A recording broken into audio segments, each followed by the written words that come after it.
friends, it's me, Jonah. In today's tutorial, I'm going to show you how to make the Bernat Velvet Twist headband right here. And this is a pattern from Daisy Farm Crafts, and it's available for free on yarnspirations.com. Now the pattern uses Bernat Baby Velvet, but I didn't have any of that on hand, so I decided to switch it out for some Bernat Crushed Velvet. And then I also switched my hook to a 6mm crochet hook. And what I love about this headband is it's easily customizable, width and length, and I absolutely love the added little twist in the center. I think that adds a nice element of texture to your item and sets it aside from all the other headbands you've made in the past. And then you'll also need a pair of scissors, a tape measure is very important, a needle, and then your crochet hook. And like I said, I'll be using a 6mm crochet hook, and this is my Solar Flare from Furls, and I'll put the link below so you can get one for yourself. Let's get started on this very simple, beginner-friendly project. Here's the headband, up close, and as you can see, you're going to use the wide half double crochet for the body, and then you'll seam it together in a special way to get this nice added twist in the center. And you can see with this velvet yarn, the wide half double crochet is one of the best stitches to use because it keeps your gauge nice and tight with a close weave. And the pattern has an adult and a child size. But this is because it's using Bernat Baby Velvet. And since I'm using the crushed velvet, I just went up to a 6mm crochet hook. And I'll be making the child size. And that'll turn out to be roughly the size of an adult's headband. So the first step is to grab whatever velvet yarn you're going to be using. And I'll be using this color. This one's called Coffee. And then, like many crochet projects, you're going to start off with a slip knot.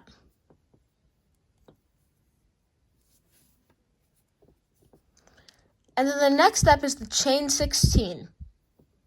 1, 2, 3, 4, 5, 6, 7, 8, 9, 10, 11, 12, 13, 14, 15, 16. And then if you wanted to make your headband narrower or wider, you can add or subtract chains at this point.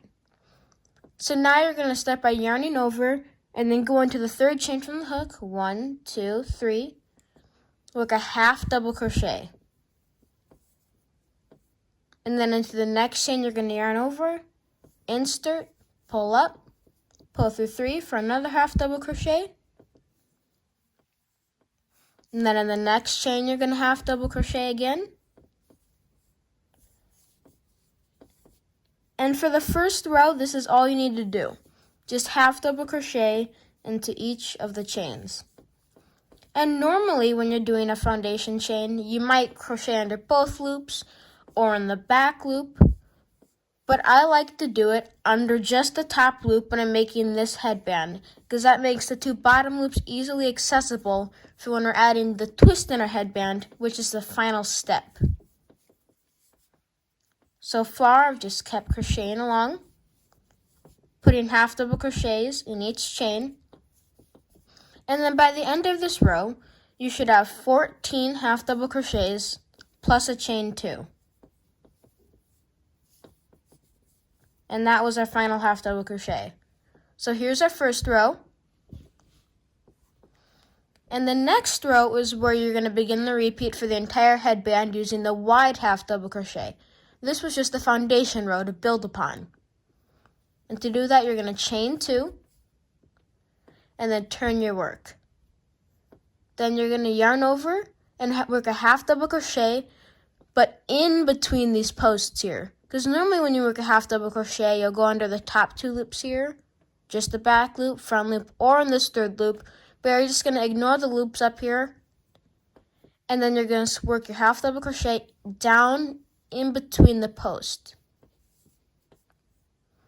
So yarn over and then go into the next post. So you're putting your half double crochets in between the half double crochets and just going around all the loops that are in the center. half double crochet in between the posts,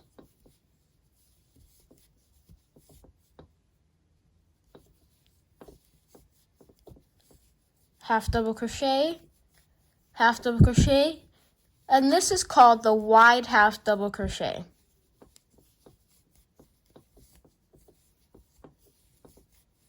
And this is why your crochet work, or the stitch you're doing, doesn't have any loops or texture that you can see, and it's very difficult to snag because of that. See, that's our first row, and you can see all of our half double crochets are going in between the post. And then for the next row, you're going to do the same thing. Chain 2, turn your work, and then starting right off in this first post right here, work a half double crochet. And then you're going to work a half double crochet into the next post, and into the next,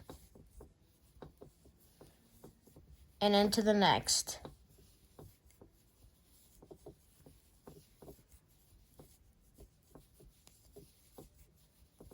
So this is how the third row is shaping up. You can see how they keep going and interlocking with each other.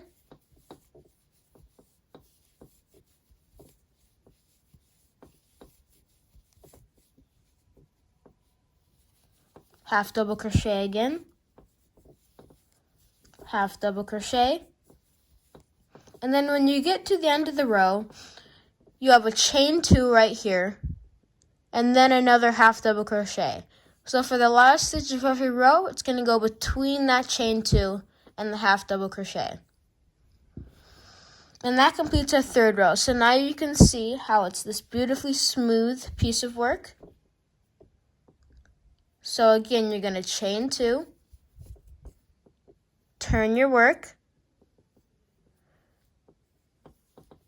and right in between the first posts, you're going to work your half double crochet and continue that pattern across.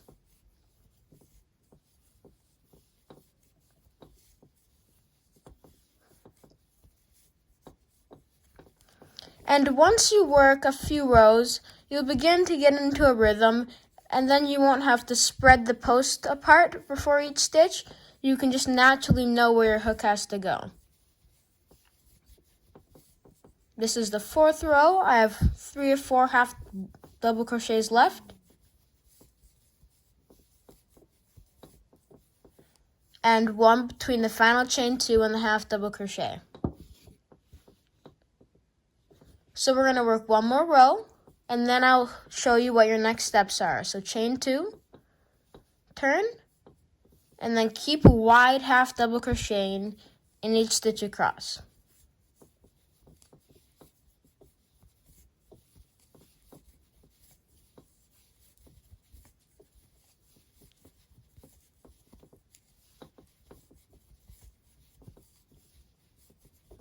Half double crochet, half double crochet,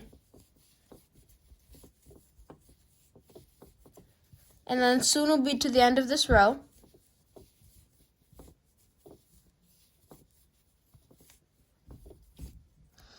And there you have it. That's another row of the repeat. And then you need to keep continuing this row that I've just shown you several times here until it's your desired length.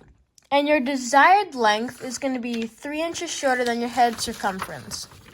So for this size, for the average woman's head, you would work the second row until it measures 19.5 inches slightly stretched. And you're just going to make it 3 inches less than your head circumference. And the pattern actually has a very convenient chart right here for preemie, newborn, all the months, child, teen, small adult, medium adult, large adult, and all the measurements here. So whatever size you're making this for, take this measurement and then subtract 3 inches. And that's how long your headband should be. So work your headband as long as it needs to be for whatever size you're making, and then we'll come back, and then it'll be time to work the twist in our headband, which is kind of tricky, but once you get the hang of it, it'll be very simple. So here I am. I have worked my headband to my desired length, starting right here, and then just wide half double crochet in row after row until I get to the other end. And then I fastened off, leaving a nice long tail, which I can now grab my needle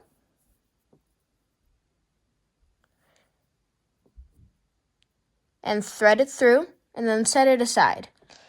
And now for the twist. This is the tricky part of the headband, because up to this point, this was all just half double crochet and chain.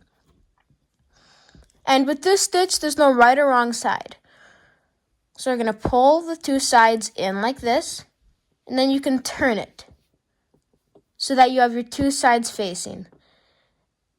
And then you're going to pull it together at the midway point. I'll show you that again. You're going to grab the center at the midpoint and put it up to this one at the midpoint. And then you'll wrap this side around and wrap this side around. And then you'll have 4 layers. I'll show you that again. So you take your headband, pull each side in, pull this end to this midpoint, pull it around the side, and then pull it around. And a way to make sure that this is very accurate is by going to the 7th stitch. So I'm going to begin by just inserting my needle through these top 2 loops here. And then I'll count in 7 spaces. So 3, 4, 5, 6, 7, so right about here. And then I would line them up with the 7th. And then in turn, I can bring this one around the side and pull this one through. And then you're just going to shimmy them a little bit. And then you're going to start sewing back and forth to secure these. So you're going to go through this first one right here. And then come through the other side, like so. And then you're going to catch these loops on this side too.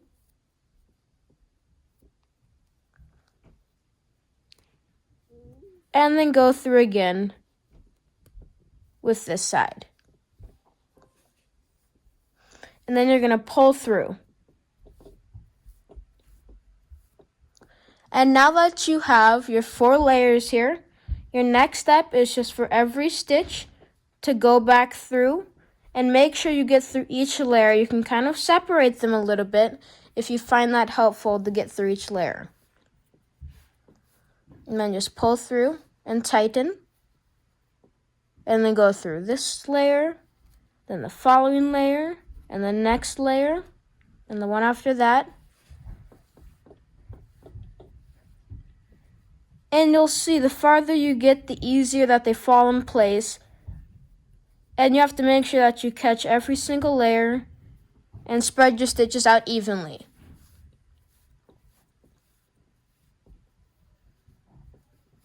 Go through this following layer.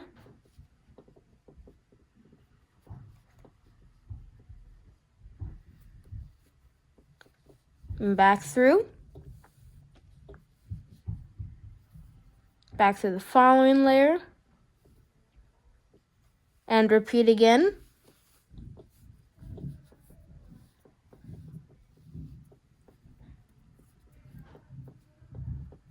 And then go back through for your final pass and catch that last loop. And then now that you've secured all 4 layers, the next step is to just go back and forth. Several times just to make sure you got every single loop. And then this will make sure that it's very secure and it doesn't come undone. I like to sew it through once, come back, and then go back the other direction. And I find that just doing it 3 times is good enough. That was my second pass. So I'm going to go back right to left for my third pass.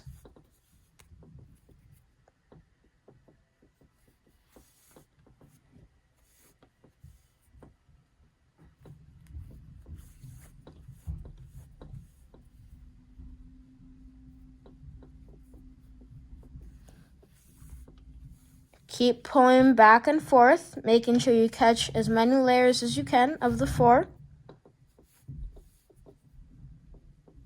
Come back through. And then go back through one more time. And now at this point, before I weave these in, I like to double knot these 2 ends together for extra security. So wrap around once, wrap around twice, and then pull them tight. And then just work a simple knot. And then you'll take each of these ends individually and then just work them back through the same space where you've been sewing your twist together. Just work them back a few stitches, and the parts that you've already sewn together will help secure these down. So I'm going to work through and work through again. Then you're going to grab this end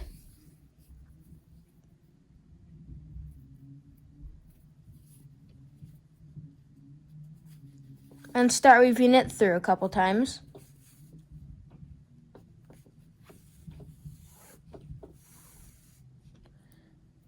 And then once you've done that, you're good to snip and snip again, cutting as close to the base as possible. You can set these strands aside along with your scissors and sewing needle. And here you can see how tightly secured it is. And then the magic happens when you flip it inside out, or I should say right side out.